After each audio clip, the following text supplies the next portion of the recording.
Mateus 16, 13 a 28 nos diz assim: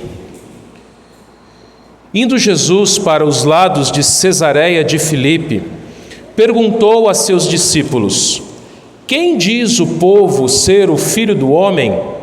E eles responderam: Uns dizem João Batista, outros Elias, e outros Jeremias, ou algum dos profetas. Mas vós, continuou ele, quem dizeis que eu sou? Respondendo Simão Pedro, disse: Tu és o Cristo, o Filho do Deus vivo. Então Jesus lhe afirmou: Bem-aventurado és, Simão Barjonas, porque não foi carne e sangue que tu revelaram, mas meu Pai que está nos céus. Também eu te digo que tu és Pedro, e sobre esta pedra edificarei a minha igreja, e as portas do inferno não prevalecerão contra ela. Dar-te-ei as chaves do reino dos céus. O que ligares na terra terá sido ligado nos céus, e o que desligares na terra terá sido desligado nos céus. Então advertiu os discípulos de que a ninguém dissessem ser ele o Cristo. Desde esse tempo começou Jesus Cristo a mostrar a seus discípulos que lhe era necessário seguir para Jerusalém e sofrer muitas coisas dos anciãos, dos principais sacerdotes e dos escribas, ser morto e ressuscitado no terceiro dia. E Pedro, chamando-o à parte, começou a reprová-lo, dizendo: Tem compaixão de ti, Senhor, isso de modo algum te acontecerá. Mas Jesus, voltando-se, disse a Pedro: Arreda, Satanás, tu és para mim pedra de tropeço, porque não cogitas das coisas de Deus, e sim das dos homens. Então disse Jesus a seus discípulos: Se alguém quer vir após mim, a si mesmo se negue, tome a sua cruz e siga-me. Porquanto quem quiser salvar a sua vida, perdê-la-á, e quem perder a vida por minha causa, achá-la-á. Pois que aproveitará o homem se ganhar o mundo inteiro e perder a sua alma? Ou o que dará o homem em troca da sua alma? Porque o Filho do Homem há de vir na glória de seu Pai, com seus anjos, e então retribuirá a cada um conforme as suas obras. Em verdade vos digo que alguns há dos que aqui se encontram que de maneira nenhuma passarão pela morte até que vejam vir o Filho do Homem no seu reino. Quem é Jesus? Jesus certamente é uma figura fascinante. Provavelmente a mais fascinante de todas. Tanto que ele dividiu a história em antes dele e depois dele. Jesus desperta diversas inspirações, sentimentos e opiniões a respeito de sua pessoa. Os muçulmanos, por exemplo, veem Jesus como um profeta comum, abaixo de Maomé. Para os judeus e para tantos outros, Jesus foi um rabi, um mestre, mas não o Messias. Os judeus esperam o Messias até hoje. Para Seixonoye, ele é um dos seres iluminados, assim como Buda, como Maomé. E tantos outros afirmam que Jesus é um exemplo, é um mártir, é um revolucionário ou é um reformador social. E para muitas outras pessoas, inclusive evangélicas, Jesus é um mero doador de bênçãos. Elas podem não falar isso com todas as letras, mas é assim que elas sentem Jesus ou que elas entendem Jesus nos seus corações. Jesus é aquele a quem eu dirijo a minha oração, a quem eu peço, e ele vai me dar bênçãos. Então eu peço para Jesus um bom casamento, peço para Jesus um bom emprego, peço para Jesus saúde, peço para Jesus que me ajude a pagar minhas contas. E pouco é lembrado, quando é lembrado, inclusive por evangélicos, que Jesus de fato é o Cristo, é o Salvador, É aquele que veio com o objetivo de pagar os nossos pecados, pagar a nossa dívida para satisfazer ao Senhor Deus e Pai. E vejam, meus irmãos, a gente só sabe disso porque Ele se revelou a nós. Porque um dia o Espírito Santo foi derramado sobre nós e abriu os nossos olhos, abriu o nosso entendimento, abriu o nosso coração para nós sabermos quem é Jesus. E da mesma forma com aqueles 12 discípulos. Deveria haver uma revelação. Eles deveriam saber quem era Jesus. E o próprio Jesus que iria se revelar a eles. Ele revelaria a sua identidade, revelaria a sua missão e revelaria o seu chamado. E é sobre isso que eu gostaria de falar com os irmãos nesta noite, o Mestre que se revela aos seus discípulos. E primeira revelação que ele faz é a respeito da sua identidade. Versículos 13 e 14 diz assim: Indo Jesus para os lados de Cesareia de Filipe, perguntou aos seus discípulos: Quem diz o povo ser o Filho do Homem? E eles responderam: uns dizem João Batista, outros Elias, outros Jeremias ou alguns dos profetas. Jesus ele faz uma pergunta interessante aos seus discípulos. Obviamente que Jesus ele faz uma pergunta retórica. Ele sabia, obviamente, o que pensavam dele. E Jesus também aqui não tem uma crise existencial. Quem sou eu? Mas Jesus ele queria provocar os discípulos para que os discípulos, eles mesmos, falassem o que as outras pessoas falavam de Jesus. E o que as outras pessoas falavam de Jesus? Bom, alguns diziam que Jesus era João Batista, morto recentemente, ressuscitado dentre os mortos. Provavelmente essa ideia vinha no meio do povo do próprio Herodes. Herodes mandou matar João Batista, cortou a cabeça de João Batista. E quando ele soube a forma que Jesus pregava, Herodes então pensou que Jesus era João Batista vindo dos mortos. Isso levou algumas pessoas também a pensarem que Jesus era João Batista ressuscitado ou reencarnado. Sim, meus irmãos, porque conforme nós vamos ver aqui, dentre os judeus havia uma crença de reencarnação. Como é que nós sabemos disso? Bom, primeiro por João Batista. Segundo, algumas outras pessoas diziam que Jesus era Elias. Elias era um profeta conhecido por ter realizado muitos milagres e Jesus também realizava os seus milagres. Outras pessoas diziam que Jesus pudesse ser Jeremias. Jeremias foi conhecido como um profeta que tinha uma pregação contundente, uma pregação que apontava os pecados do povo, e Jesus igualmente. Então você percebe que naquela época, no meio dos judeus, havia uma crença meio que rudimentar de que Jesus poderia ser talvez a reencarnação de um desses homens que já haviam morrido. Mas Jesus, ele não quer saber de fato o que o povo pensava dele. Como eu disse, ele faz uma provocação aos discípulos para fazer uma segunda pergunta aos discípulos, que foi a seguinte no versículo 15: Mas vós, continuou ele, quem dizeis que eu sou? E Pedro, no lugar dos 12, Pedro, aquele que era o impulsivo, aquele que tomava a frente, aquele que naturalmente tornou-se o líder dos 12, ele pega aqui no versículo seguinte, o versículo 16, ele responde dizendo: Tu és o Cristo, o Filho do Deus vivo. Sabe o que Pedro estava dizendo aqui? Tu és o Cristo, ou seja, tu és o Messias. Aquele Messias que os judeus até hoje esperam, o Redentor de Israel.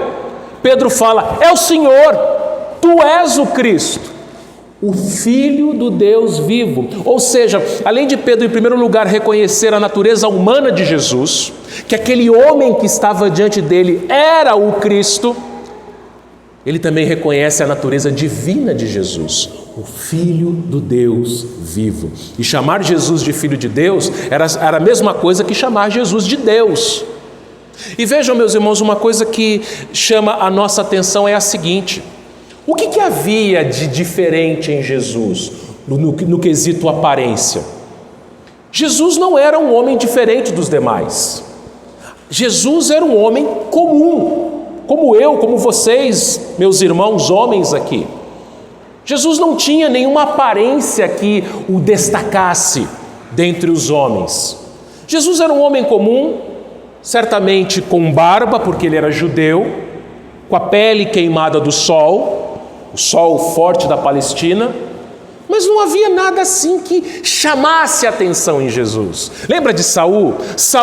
O rei Saul, ele se destacava dos ombros para cima no meio do povo. Era o homem mais alto de Israel. Então era um homem que chamava a sua atenção pelo seu porte. Quando mais tarde Samuel vai ungir um dos filhos de Jessé como novo rei de Israel, entra o primogênito de Jessé e Samuel pensa: ele é o novo rei de Israel, o cara é bonitão. E Deus fala para Samuel o seguinte: Deus não vê a aparência, Deus vê o coração. Mas a Bíblia diz que até o próprio Davi tinha boa aparência, Jesus não. Então, se você olhasse para Jesus, se você estivesse lá em Israel no ano 30, 31, 32, 33 e olhasse para o homem Jesus, você vai falar assim: é um homem comum, a não ser que o Espírito Santo, o próprio Deus, revelasse para você que aquele homem com aspecto comum era ninguém menos do que o Filho do Deus vivo. É isso que Jesus então afirma no versículo 17. Jesus afirmou: bem-aventurado és Simão Barjonas, porque não foi carne e sangue que tu revelaste, mas foi meu Pai que está nos céus. Vejam, meus irmãos, olha que é interessante as palavras. Jesus, daqui em diante, ele vai usar palavras que vão chamar muito a nossa atenção. Primeiro, ele chama Pedro de Simão Barjonas. O que significa? Significa Simão, filho de Jonas. O nome do pai de Pedro era Jonas. Então Pedro era um homem, filho de outro homem, ele era um ser humano. E aí Jesus ele fala o seguinte: não foi carne nem sangue que te revelou que eu sou o Cristo, Filho de Deus vivo. Você não ficou sabendo isso pela sua própria capacidade humana, Pedro, mas porque o Pai te revelou. Como é que nós podemos conhecer a Deus, meus irmãos? Nós só podemos conhecer a Deus através do próprio Deus, a revelação do próprio Deus. Por isso que existem tantas pessoas que conhecem a Bíblia, que conhecem teologia, mas não conhecem a Deus. Eu conheço uma pessoa que já leu a Bíblia de capa a capa muitas vezes. Uma pessoa que dá aula de catequese há mais de 60 anos, mas ele não conhece Jesus. Ele não conhece, ele não sabe. Por quê? Porque o Pai não o revelou. Nós só sabemos que Jesus não era um revolucionário, um reformador, um exemplo a ser seguido, um ativista social, um profeta ou um mártir, mas sim o Cristo do Deus vivo, o Cristo, Filho do Deus vivo, porque o próprio Deus revelou isso para a gente. Um dia na sua vida e na minha vida, Deus mostrou isso para a gente, mostrou o sacrifício dele no nosso lugar, e nós entendemos o tamanho do nosso pecado e também o tamanho do amor de Deus. E o amor de Deus é superior, é maior que o nosso pecado, e o amor de Deus cobriu os nossos pecados com o sangue do seu Filho. Mas Jesus ele continua a sua fala aqui no versículo 18 de Mateus 16. Ele disse o seguinte: também eu te digo que tu és Pedro, e sobre esta pedra edificarei a minha igreja, e as portas do inferno não prevalecerão sobre ela. Jesus agora começa uma série de ditos difíceis, uma série de frases que são aparentemente difíceis de entender. mas a gente vai explicar para que a gente possa entender melhor. Bom, primeiro, ele chama Simão, lembra? O nome dele era Simão. Simão Barjonas era o nome dele. Jesus, então, lembra o apelido que o próprio Jesus deu para Simão, Pedro. E a palavra Pedro significa pedra. E Jesus aqui ele faz um jogo de palavras. Tu és Pedro e sobre esta pedra edificarei a minha igreja. A Igreja Católica Romana, ela pega esse versículo e ela usa fora do seu contexto para dizer o seguinte, que Pedro foi o primeiro Papa. Olha, tá vendo? Sobre esta pedra edificarei a minha igreja. Está falando de Pedro. Então a igreja está edificada sobre o apóstolo Pedro. E ele foi o primeiro Papa e dali vieram todos os demais papas. Espera aí, mas a Bíblia não fala isso. A Bíblia não fala que Pedro foi o primeiro Papa. A Bíblia fala que Jesus disse que Simão Barjonas é Pedro. E sobre esta pedra edificarei a minha igreja. Bom, quem é a pedra? A pedra aqui, o texto vai dizer que é o próprio Pedro. Sim, o próprio Pedro mais tarde escreveu que Jesus é a pedra angular. Mas vejam, meus irmãos, Jesus não está se referindo a Pedro como homem, como ser humano comum. Sobre esta pedra edificaria a minha igreja. Só que mais tarde, você já leu e nós vamos ler novamente, que Pedro vai ser chamado de Satanás pelo próprio Jesus. Puxa, então sobre Satanás Jesus edificou a sua igreja? Não. Pedro era um homem falível. Pedro era um homem perfeito. Pedro era um homem pecador. Como assim então que Jesus edificou a sua igreja sobre Pedro, a pedra? Simples, meus irmãos, o que Jesus está falando aqui era da confissão de Pedro, da fala de Pedro. Qual que era a fala de Pedro? Tu és o Cristo, o Filho do Deus vivo. Então o que Jesus está dizendo aqui é o seguinte: Pedro, sobre aquilo que você disse, sobre a sua confissão, sobre o Evangelho, este é o Evangelho, Jesus Cristo é o Filho do Deus vivo. Sobre o Evangelho eu vou edificar a minha igreja. E Pedro era o representante dos apóstolos. E Pedro, como todos os demais apóstolos, eles pregaram o quê? Eles ensinaram o quê? Eles escreveram sobre o quê? Sobre o Evangelho, sobre Cristo crucificado. Foi isso que o próprio apóstolo Paulo escreveu mais tarde em Efésios 2:20. Edificados, está falando da igreja, né? Os crentes foram edificados sobre o fundamento, olha, edificarei sobre o fundamento, a base, o alicerce dos apóstolos e profetas, sendo ele mesmo, Cristo Jesus, a pedra angular, a pedra de esquina, a pedra que determina o ângulo da construção. É Jesus. E os profetas do Antigo Testamento, todos eles falaram de Jesus, falaram do Messias. E os apóstolos no Novo Testamento, todos eles falaram de Jesus. Então, toda a Bíblia aponta para Jesus. O que Jesus está dizendo aqui é o seguinte, que a igreja dele, vejam meus irmãos, a igreja não é de homens, a igreja não pertenceu aos apóstolos, aos profetas, a igreja não pertence a pastores, não pertencem a homem nenhum, mas a igreja é dele, comprada com o seu próprio sangue. E sobre esta pedra, ou seja, sobre o Evangelho, sobre a confissão que Pedro fez de Jesus ser Cristo, o Filho do Deus vivo, é que ele edificou a sua igreja. Como eu disse, a igreja é dele. E o próprio Pedro, mais tarde, escreveu o seguinte, 1 Pedro 1, 18 e 19.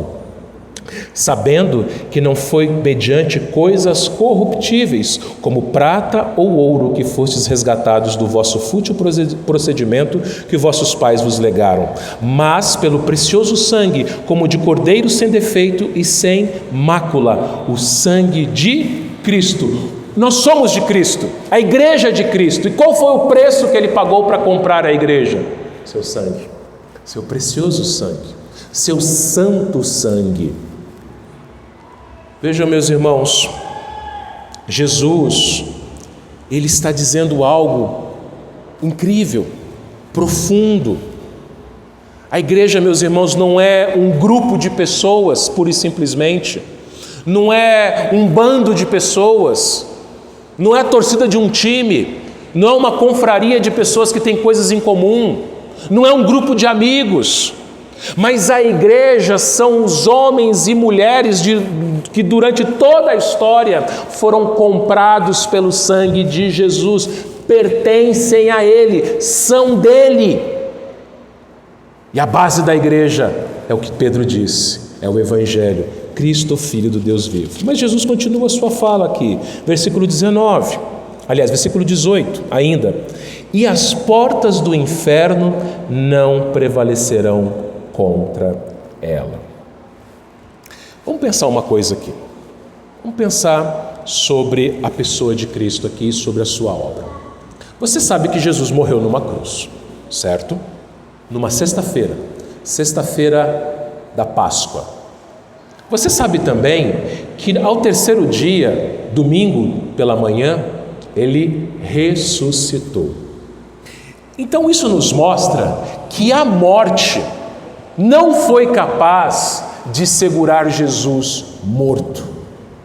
Não, ele venceu a morte. E ele nos promete lá em 1 Coríntios capítulo 15, que nós também venceremos a morte. Nós seremos ressuscitados com ele. Quando Jesus ele diz aqui que as portas do inferno não prevalecerão sobre a igreja, o que ele está dizendo é o seguinte, que nada, nem o inferno vence a igreja, nem a morte vence a igreja. Tem um texto muito interessante que nos mostra isso, que é João 11, 25 e 26. Jesus ele vai até Betânia e Lázaro já havia morrido há 4 dias. Ele diz o seguinte à irmã de Lázaro, Marta, João 11, 25 e 26, eu sou a ressurreição e a vida. Quem crê em mim, ainda que morra, viverá. E todo que vive e crê em mim, não morrerá eternamente. Crês isto? Você crê nisso, meu irmão, minha irmã? Você crê que mesmo que você morra, você viverá eternamente? Mesmo que você morra e um dia você vai morrer e eu também, a não ser que Jesus volte antes. Mas se a gente morrer, num instante nós vamos fechar nossos olhos aqui. E no segundo seguinte, nós abriremos os nossos olhos diante do Senhor Jesus Cristo. Vivos eternamente, aguardando a ressurreição. Eu sou a ressurreição e a vida. E qual foi a resposta de Marta? Lá no versículo 27, ela disse o seguinte, sim, Senhor, respondeu ela, eu tenho crido que tu és o Cristo, o Filho de Deus que devia vir ao mundo. A mesma profissão de fé de Pedro, a profissão de fé de Marta. Ela olhou para aquele homem, para aquele carpinteiro com as mãos calejadas, com uma aparência comum. Eu creio que tu és o Cristo, o Filho de Deus que havia de vir ao mundo. Meus irmãos, todos que professam a mesma fé de Pedro, de Marta, de tantos outros irmãos do passado, de tantos outros irmãos que estão espalhados pela face da terra, nós que professamos essa fé, nós não precisamos nem devemos ter medo da morte, nem as portas do inferno, nem a morte, nem a sepultura vencem a igreja. Porque Jesus é aquele que venceu a morte. Jesus é aquele que morreu para nos dar vida. Jesus é aquele que ressuscitou e promete um dia ressuscitar os mortos. E vejam, meus irmãos, Jesus ainda, ele vai falar mais algumas coisas. Versículo 19, dar-te-ei as chaves do reino dos céus, o que ligardes na terra será sido ligado nos céus, o que desligardes na terra terá sido desligado nos céus. Mais uma fala difícil de Jesus. Novamente, a Igreja Católica vai usar esse versículo para dizer que Pedro é o porteiro do céu. As figuras que são pintadas do apóstolo Pedro na mentalidade católica, é Pedro segurando as chaves dos céus. Por isso que um católico ele entende que Quando uma pessoa morre e vai para o céu, a pessoa que recebe a alma que chega no céu é Pedro. Eu vou chegar lá e vou falar com São Pedro. Peraí, mas Jesus não está dizendo isso. Reino aqui, para começar, não significa céu. Tanto é que ele está falando da igreja. Reino aqui é a própria igreja. O que Jesus está dizendo então aqui, meus irmãos? Ele está falando o seguinte, vamos lá, que a profissão de fé de Pedro, o Evangelho, Jesus Cristo, o Filho de Deus vivo, é a base sobre a qual Jesus Cristo edificou ou edifica, continua edificando a sua igreja. Beleza, então vamos entender uma coisa, esse Evangelho ele deveria ser pregado, ele deve ser pregado. E esse Evangelho, ele abre e fecha portas. Como assim? Aquelas pessoas que ouvem o Evangelho, aceitam a pregação do Evangelho, creem em Jesus, então a porta da igreja é aberta para elas, elas entram, elas se tornam parte da igreja. E os seus pecados são desligados dela. Entendeu o raciocínio? A base da igreja é a confissão de Pedro, é o Evangelho, certo? Então Pedro e os apóstolos, eles iam pregar o Evangelho. E pela pregação do Evangelho, pessoas entrariam na igreja, tornariam-se parte da igreja através da conversão.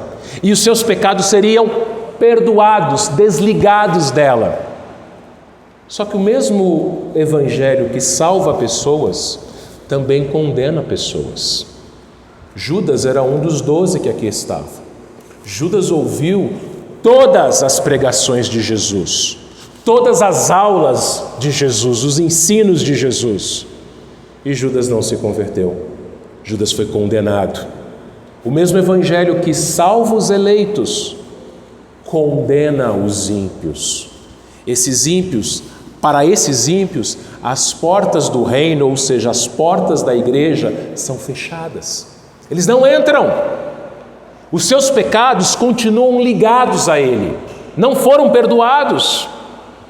É isso que Jesus está dizendo aqui, meus irmãos, nesses versículos, dizendo que pela confissão de Pedro, a igreja então seria edificada, a igreja seria salva pelo Evangelho pregado por Pedro, pelos apóstolos e por todos os crentes após os apóstolos. Alguns iam se converter e seus pecados seriam desligados deles, seriam perdoados. Outros não, e seus pecados continuariam grudados ou ligados nele. Bom, ouvindo isso, qual deveria ser a reação dos apóstolos? Vamos pregar, vamos falar para todo mundo. Vamos contar para todo mundo que Jesus é o Cristo, o Filho do Deus vivo, que Ele perdoa pecados. Mas Jesus no versículo 20 diz uma coisa muito esquisita aparentemente. Olha o versículo 20. Então advertiu os discípulos de que a ninguém dissessem ser Ele o Cristo. Você já se deparou com esse versículo e com outros também, que Jesus disse a mesma coisa? Olha, não digam a ninguém que eu sou o Cristo. Por que ele fez isso? Não é justamente o contrário? Existe uma razão, meus irmãos. Vamos lá. A ninguém dissessem ser ele o Cristo. A palavra Cristo é uma palavra grega, Christos, que é a tradução de uma palavra hebraica, Messias. E no português nós temos a palavra ungido. Cristo, Messias, ungido, é a mesma coisa. Só que vamos entender uma coisa, meus irmãos. Os judeus, eles estavam esperando o Messias. Que tipo de Messias? Um Messias político.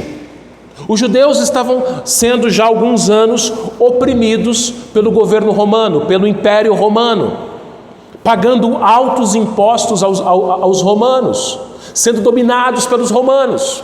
Então, os judeus esperavam um Messias que libertasse Israel de Roma, que estabelecesse o reino de Davi novamente em Jerusalém e que reinasse durante um tempo de paz e prosperidade. Não é assim que a gente deseja que os nossos políticos fossem? Que trouxessem paz e prosperidade para a nossa cidade, para o nosso estado, para o nosso país? Só que a redenção não está em político. Não está em seres humanos. Os judeus esperavam um Messias político, que resolvesse os seus problemas aqui e agora. E Jesus, ele fala o seguinte: olha, não conta para ninguém que eu sou o Messias, porque eles vão entender errado. Eles vão pensar que eu sou o Messias do jeito deles, que é o mesmo Messias que os judeus estão esperando até hoje. Se você encontrar com um judeu e você perguntar quem é o Messias, ele vai falar assim: aquele que vai restabelecer o trono de Davi em Jerusalém. Eles querem um Messias político. Mas Jesus não, Jesus ele não veio para resolver problema político, não veio para resolver problemas humanos, não veio para resolver nada que seja terreno, mas Jesus ele veio para resolver o maior dos nossos problemas, o nosso pecado.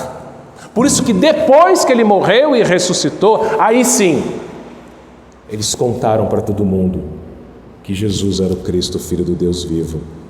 Por isso, meus irmãos, nós vivemos nessa época, após a morte de Cristo, após a ressurreição de Cristo. E por isso que nós fomos chamados a proclamar isso. Agora sim nós podemos falar.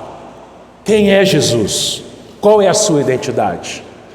Mas isso nos leva também à sua missão, que é aqui a partir do versículo 21, a segunda revelação. Jesus, na verdade, o Pai, Deus, revelou aos discípulos a identidade de Jesus. Agora Jesus ele vai falar da sua missão. Versículo 21, desde esse tempo começou Jesus, Cristo, olha só como que o evangelista Mateus ele acrescenta agora Cristo, Jesus, Cristo, a mostrar a seus discípulos que lhe era necessário seguir para Jerusalém e sofrer muitas coisas dos anciãos, dos principais sacerdotes e dos escribas, ser morto e ressuscitado no terceiro dia. Meus irmãos, toda a Bíblia até então, qual que era a Bíblia que eles tinham? Eles tinham o Velho Testamento, o Antigo Testamento, Gênesis a Malaquias. Toda a Bíblia apontava para isso. No Éden, depois que o homem pecou, o homem tentou resolver o seu problema, cobrir a sua nudez com folhas. Mas o que Deus fez? Deus ele matou um animal, arrancou o couro desse animal, tirou a pele desse animal, e com a pele desse animal ele cobriu a nudez de Adão e de Eva. E aquele animal apontava para quem? Para o Cordeiro de Deus que um dia cobriria os nossos pecados. Tudo aponta para Cristo no Antigo Testamento. A Páscoa, os cordeiros mortos na Páscoa, o sistema sacrificial de Israel, cordeiros sendo mortos ano após ano no lugar de pecadores. Então vejam, meus irmãos, aquilo não deveria ser novidade para os discípulos. Aquilo não deveria ser algo estranho para os discípulos, que Jesus ele veio ao mundo para finalmente ir para Jerusalém, ser preso e padecer nas mãos das autoridades e ser crucificado. Mas ele termina dizendo: no terceiro dia eu vou ressuscitar. Só que aquilo causa um choque tão grande nos discípulos, e principalmente em Pedro, que ele bloqueia o seu ouvido para a última parte da fala de Jesus, a ressurreição.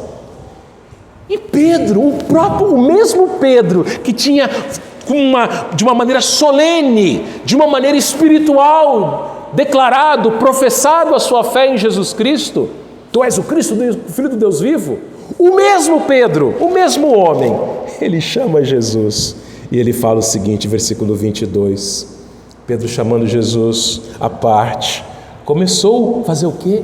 Reprová-lo, dizendo: tem compaixão de ti, Senhor? Isso de modo algum te acontecerá.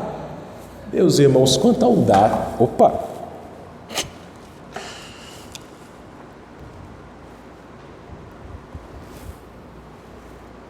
Opa!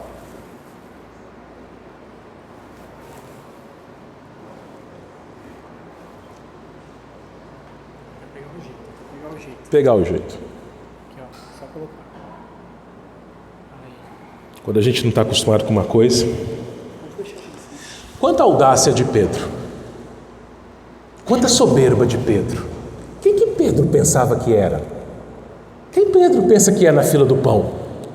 para chegar em Jesus e falar: Jesus, para com isso, tem compaixão de ti. Ele estava reprovando Jesus. Alguns estudiosos, alguns comentaristas vão dizer que Pedro aqui, ele havia se ensoberbecido com a fala de Jesus: tu és Pedro, e sobre esta pedra edificarei a minha igreja. Então Pedro se achava, o ego dele ficou inflado, e ali ele se acha no direito de reprovar Jesus. Não, Senhor, para com isso, você não vai morrer, tem compaixão de ti, numa cruz, Senhor, para com isso. Meus irmãos, a resposta de Jesus foi a resposta mais dura que um discípulo já ouviu. Aqui no versículo 23. Arreda, Satanás, arreda, sai para trás, tu és para mim pedra de tropeço. Essa palavra no original significa armadilha. O próprio Satanás, ele usou Pedro para criar uma armadilha para Jesus cair na armadilha. Meus irmãos, Satanás, a serpente, por toda a história, por todo o Antigo Testamento, ele tentou de todas as formas que Jesus não viesse ao mundo. Primeiro, ele usa Caim para matar Abel, porque de Abel era aquele que agradava a Deus. Depois, ele usa Faraó para tentar acabar com o povo de Deus, o povo de Israel. E tantos outros foram usados por Satanás: Saul, Atalia, Nabucodonosor, Amã, lá no livro de Esther. Mais tarde o próprio Herodes, que quis matar Jesus quando Jesus ainda era um recém-nascido. Satanás, ele usou várias pessoas para que Jesus não viesse ao mundo e não fosse para a cruz. Satanás sempre desejou que nós não fôssemos salvos. E agora Satanás usa um crente. Quanta audácia do próprio Satanás. Pastor, mas espera aí, crente fica endemoniado? Eu não disse isso. Claro que não. Claro que crente não fica endemoniado. Mas se você não vigiar, o diabo pode usar suas palavras. Por exemplo, Efésios 4:27 diz assim: nem deis lugar ao diabo. Porque é possível. Paulo, escrevendo aos Efésios, estava escrevendo para uma igreja, para gente crente. E gente crente, se não vigiar, pode sim dar lugar ao diabo, ser instrumento nas mãos do diabo. Tiago 4:7: sujeitai-vos, portanto, a Deus, mas resisti ao diabo, e ele fugirá de vós. Sim, se você não resistir ao diabo, como é que a gente resiste ao diabo, meu irmão, minha irmã? Com oração. Você tem que vigiar, você tem que orar, porque o próprio Pedro escreveu o seguinte, 1 Pedro 5, 8 e 9: sede sóbrios e vigilantes. Vigia, irmão. O diabo, vosso adversário, anda em derredor como leão que ruge, procurando alguém para devorar. Resisti-lhe firmes na fé, certos de que sofrimentos iguais aos vossos estão se cumprindo na vossa irmandade espalhada pelo mundo. Como é que o leão ataca? O leão, ele fica na espreita, ele fica escondido, ele é sutil, ele é muito sutil. Ele fica escondido e ele fica observando o bando de zebras, de veados, do animal que ele quer atacar. Então ele fica ali atrás da moita, ele fica ali observando o bando. E ele percebe qual é a presa mais fácil de ser atacada. Quando ele parte em direção ao bando, o que o bando faz? O bando corre. E quem que o leão consegue abocanhar?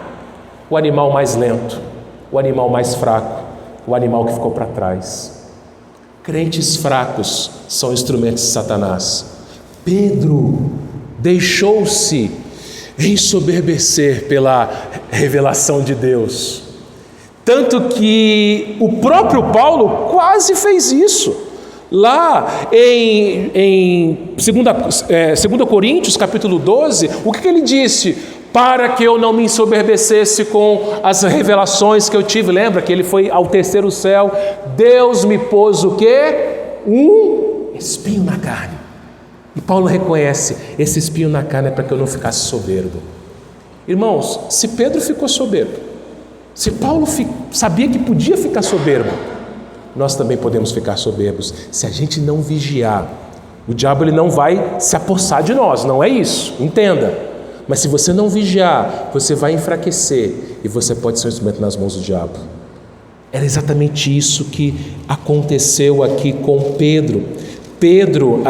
O diabo, ele não queria que Jesus morresse. Todas as vezes que um crente, ele cai na armadilha do diabo, ele está justamente manchando o Evangelho. Mas, meus irmãos, nós sabemos que o Evangelho é Jesus Cristo, morto na cruz, ressuscitado ao terceiro dia. Por isso nós chegamos à terceira e última revelação, que é o seu chamado. É o seu chamado. Versículo 24 diz assim, 24 e 25. 24 e 25. Então Jesus disse aos seus discípulos, ele tinha acabado de falar que ele ia para a cruz morrer. Se alguém quer vir após mim, a si mesmo se negue, tome a sua cruz e siga-me. Porquanto quem quiser salvar a sua vida, perdê-la-á, e quem perder a vida por minha causa, achá-la-á. 26. Pois que aproveitará o homem se ganhar o mundo inteiro e perder a sua alma? Ou que dará o homem em troca da sua alma? O pastor Steve Lawson, ele disse o seguinte: uma coisa é estar neste prédio, outra coisa é estar em Cristo. Uma coisa é você ser membro de uma igreja local, mas outra coisa é você seguir a Cristo. Ser um cristão não é entrar por aquela porta aos domingos, participar de um culto e ir embora para casa.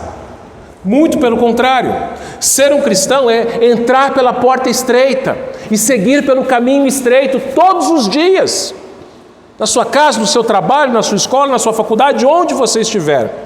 Ser um cristão não é nascer num lar evangélico, mas é nascer de novo. Ser um cristão não é querer agradar o pastor ou qualquer outra pessoa, mas é querer agradar a Cristo somente. Ser um cristão não é entregar ofertas e dízimos no gasofilácio como se estivesse prestando um favor a Deus, mas ser um cristão é entregar a sua própria vida ao Senhor Jesus Cristo. Vejam, meus irmãos, ser um cristão não é deixar de fazer algumas coisas no domingo e vir à igreja, mas ser um cristão é deixar tudo e vir a Cristo. Presta atenção, tudo. Jesus, ele não quer o seu dinheiro. Jesus, ele não quer as suas coisas, os seus bens. Ele quer tudo. Ele quer você inteiro. Ele quer compromisso total. Ele quer a sua vida. Ontem, dia 30 de setembro, eu e a Ana, nós completamos 22 anos de namoro. E da data que nós nos conhecemos até a data que nós começamos a namorar, passaram-se 4 anos. Durante esses 4 anos, a gente era só amigo. A gente frequentava a mesma igreja, a gente se via toda semana, a gente conversava, a gente tinha um bom relacionamento. Às vezes a gente ia junto para casa depois do culto, porque ela morava num bairro depois do meu, então a gente ia junto lá mas não tinha nada. A gente chegou até a dançar num baile de formatura de um amigo nosso, mas não tinha nada, nenhum sentimento, não, só amizade, tanto da parte dela como da minha parte. Cheguei até a tirar ela como amigo secreto, um amigo secreto da UMP, lá em 99. Dei uma Bíblia de presente para ela, mas não teve nada. Ela era minha amiga e eu era amigo dela. Ela foi a primeira pessoa depois da minha família a saber que eu queria ir para o seminário.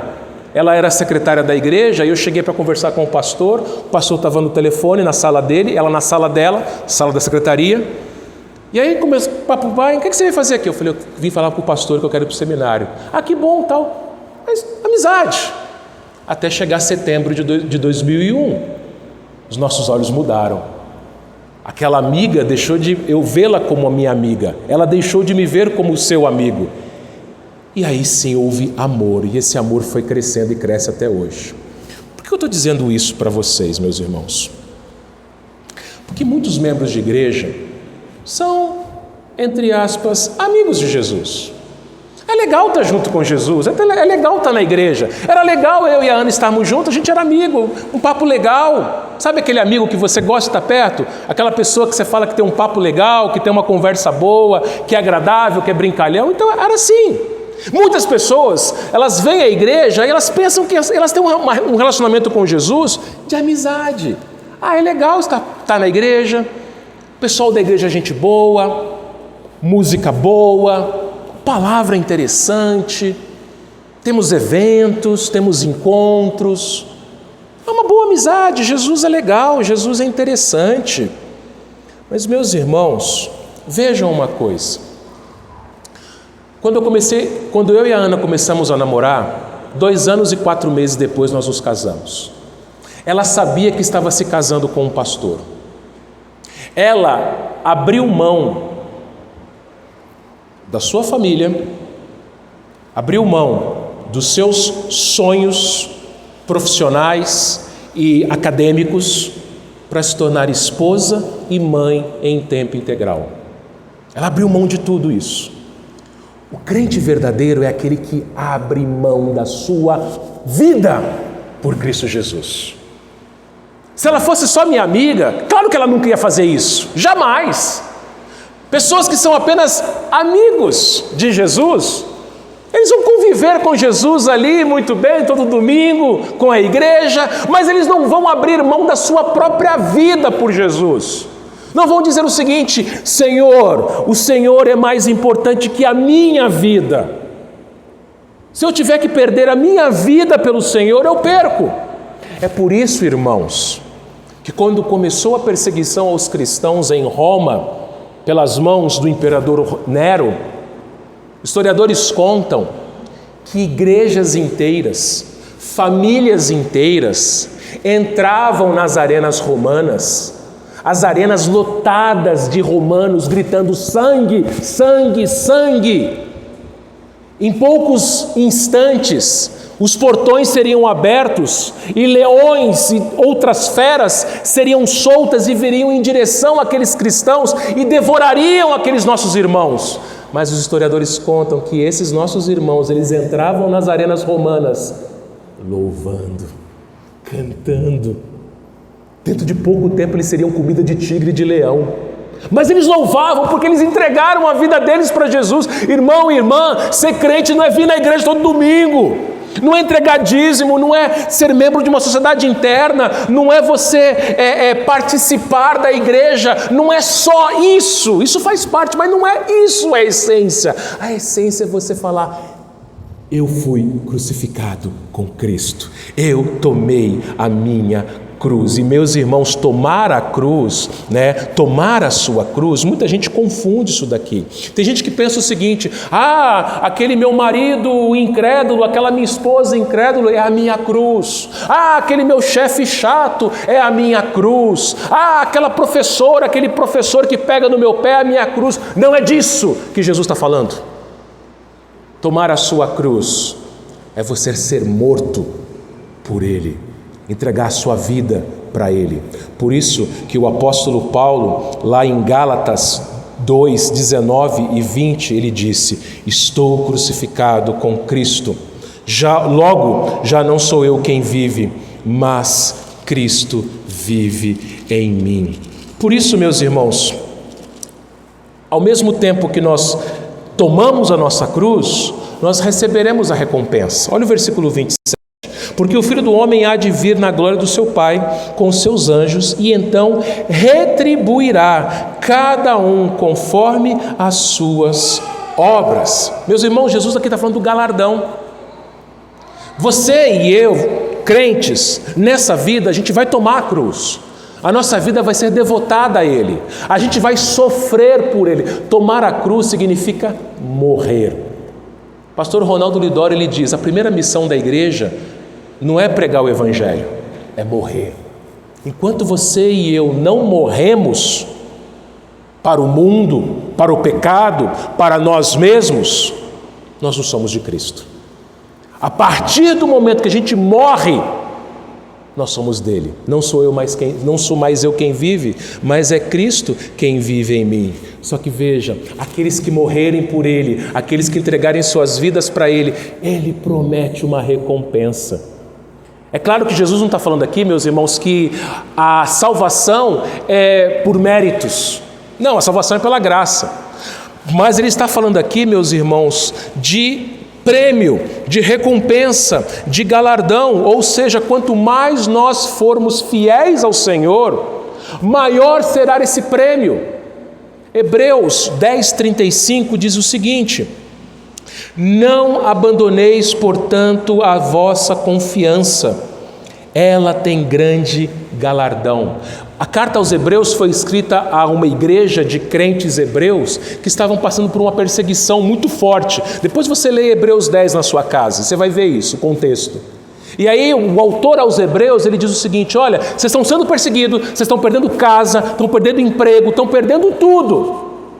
Mas não abandoneis, portanto, a vossa confiança, ela tem grande galardão. Mesmo que você sofra nesta vida por causa da sua fé, por causa de Cristo Jesus, você receberá um prêmio, uma coroa, um galardão, uma recompensa, não para a sua glória, mas para a glória dele. Ele conclui com o último versículo, 28. Em verdade vos digo que alguns há dos que aqui se encontram, que de maneira nenhuma passarão pela morte, até que vejam vir o Filho do Homem no seu reino. Se no versículo anterior, Jesus ele falou da consumação de todas as coisas, nesse versículo ele fala do início da sua glorificação. O que é ver o reino de Deus aqui? O que Jesus está querendo dizer aqui? Jesus está querendo dizer que, olha só, alguns de vocês, não seriam todos, certo? Alguns dos 12 que ali estavam, 11 testemunharam o quê? Jesus ressurreto, Jesus assunto aos céus e a descida do Espírito Santo. O reino veio. Judas, é claro, Judas não testemunhou nada disso, mas os 11 testemunharam. Isso nos mostra, meus irmãos, o papel da igreja, o chamado da igreja. Uma vez que você morreu para si mesmo, uma vez que você entendeu o Evangelho, uma vez que Cristo crucificado faz sentido na sua vida, uma vez que isso arde no seu coração, você não fica quieto, você vai falar para as pessoas, quem é esse Jesus? Não é um Jesus que resolve problemas, não é um Jesus que dá emprego, que dá saúde, que dá uma família bonita, mas é o Jesus que nos salvou da morte, que morreu no nosso lugar. Então, creia nisso, proclame isso, viva isso para a glória dele. Que ele nos abençoe. Amém.